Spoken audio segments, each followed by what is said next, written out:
Pedro Sánchez se está enfrentando en este momento la instancia más delicada desde que es presidente del gobierno español. Hoy, con en coro toda la oposición pidiéndole la renuncia a partir de las informaciones que se han ido conociendo en los últimos días respecto de lo que parece ser, al menos, de lo que parece ser una trama de corrupción, de recaudación ilegal que lo rodea a él, junto a sus principales funcionarios y que pareciera venirse arrastrando desde hace mucho tiempo, lo que revelaría que se trata no de episodios aislados, sino de un patrón de recaudación ilegal. Todo esto a partir de investigaciones oficiales realizadas por la UCO, que es la Unidad de Investigaciones Especiales que tiene la Guardia Civil, la misma que revelaba la semana pasada cómo Pedro Sánchez había autorizado a José Luis Ábalos, personaje central en esta trama, ex ministro de Transporte, cómo lo había autorizado, estaba clarísimo el mensaje de WhatsApp, a recibir en el aeropuerto de Barajas a Delcy Rodríguez, vicepresidenta de Nicolás Maduro y mujer de máxima confianza, en un encuentro que se produjo en el año 2020, a pesar de que Delcy Rodríguez tenía prohibido el ingreso al país. Ahora, ese ingreso y esa visita y esa relación entre España y Venezuela es solo una parte de esta trama que tiene algunos personajes que se repiten, nombres que se repiten. 1. José Luis Ábalos, ex ministro de Transporte. 2. Koldo García, mano derecha, asesor y mano derecha de Ábalos. Y 3. Víctor de Aldama, que era un empresario, entre otras cosas, encarcelado el viernes pasado por su participación, por ejemplo, en otra trama que fue revelada por la justicia y por la Guardia Civil, según la cual en el año, también 2020, en el marco de la pandemia, se gestionó la compra de mascarillas con sobreprecios de más de 160 millones de euros. Compras que fueron coordinadas por Koldo García y por Víctor de Aldama desde el sector privado. Ahora, esas compras irregulares no fueron episodios aislados, porque lo que sabemos después es que Víctor de Aldama, según ha trascendido, porque esto lo declararon otras personas de confianza de Aldama, que dijeron que les había dicho el propio Víctor de Aldama, este empresario, insisto, con vínculos directos con el ministro de Transporte, el ex ministro de Transporte y con el gobierno español, que lo que había venido a hacer Delcy Rodríguez a España era a traer valijas con dinero, con mucho dinero. Valijas con dinero a partir de gestiones que realizó o habría realizado el gobierno en beneficio de Venezuela, o mejor dicho, de intereses del gobierno venezolano.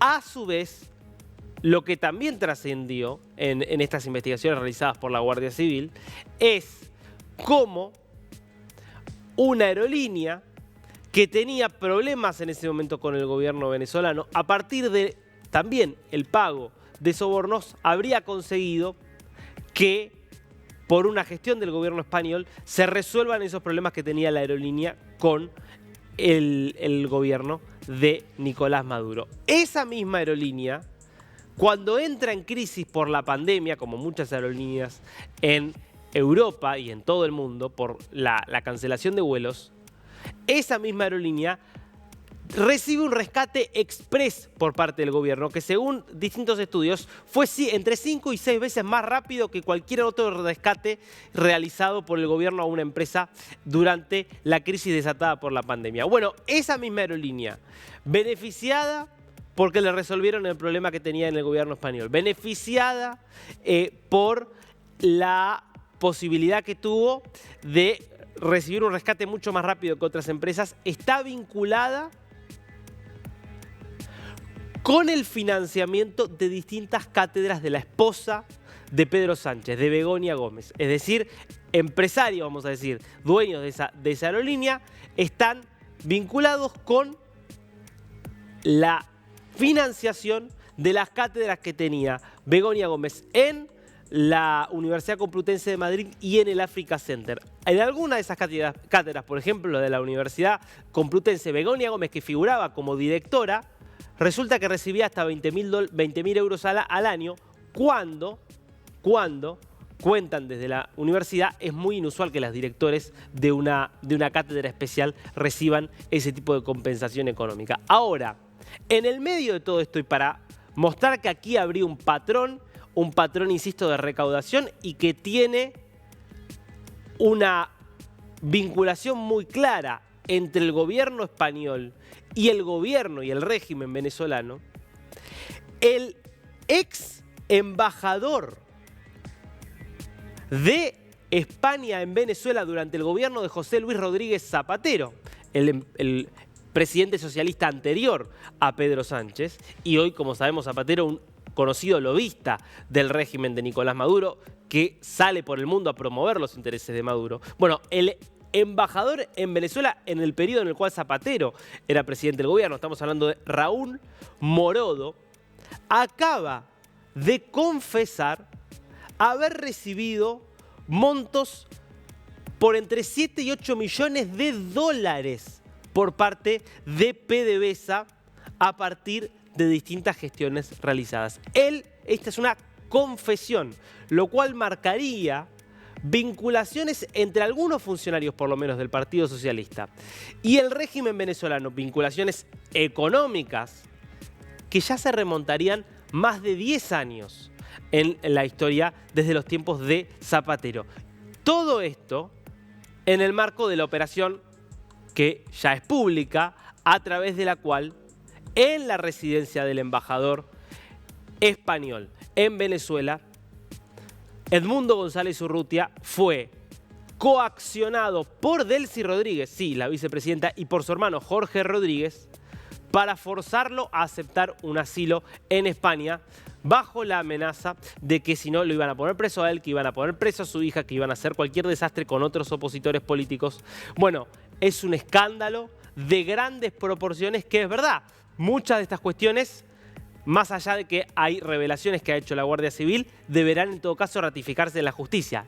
Lo que sucede es que para estándares europeos, cuando ya hay este nivel de escándalo, no es nada infrecuente que los gobiernos terminen dando un paso al costado por decoro.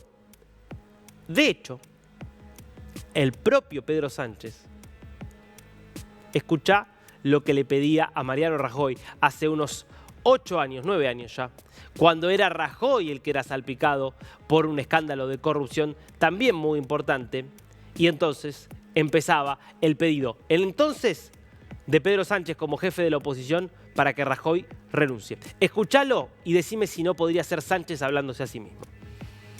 Las tramas de corrupción que afectan al partido del gobierno y que explican el que su máximo responsable hoy, el señor Rajoy, esté sentado declarando ante el juez, suponen una mancha en la proyección internacional y en el prestigio de nuestro país. Desde el Partido Socialista afirmamos a todos aquellos que nos están mirando que la ejemplaridad pública es innegociable para los españoles y que el mayor enemigo de nuestro Estado es la corrupción. Así que, por tanto, condenamos la corrupción rotundamente, con todas sus letras. Un presidente del gobierno debe ser un referente, sobre todo moral, para el conjunto de la sociedad. ¿Qué ejemplo está dando el actual presidente del gobierno a nuestros hijos y a nuestras hijas? ¿Qué sentirán los padres y los abuelos y abuelas de esa juventud, aquellos y aquellas que lucharon tanto por nuestra democracia? Ellos saben que la corrupción no sale gratis, que si se niega a pagarla asumiendo las responsabilidades políticas en forma de dimisión, acabarán pagando por ella todos y todas los ciudadanos y ciudadanas. Señor presidente, si usted no pone fin a su agonía, desgraciadamente acabarán agonizando las instituciones y nuestra democracia. Así que solamente le queda una salida honorable.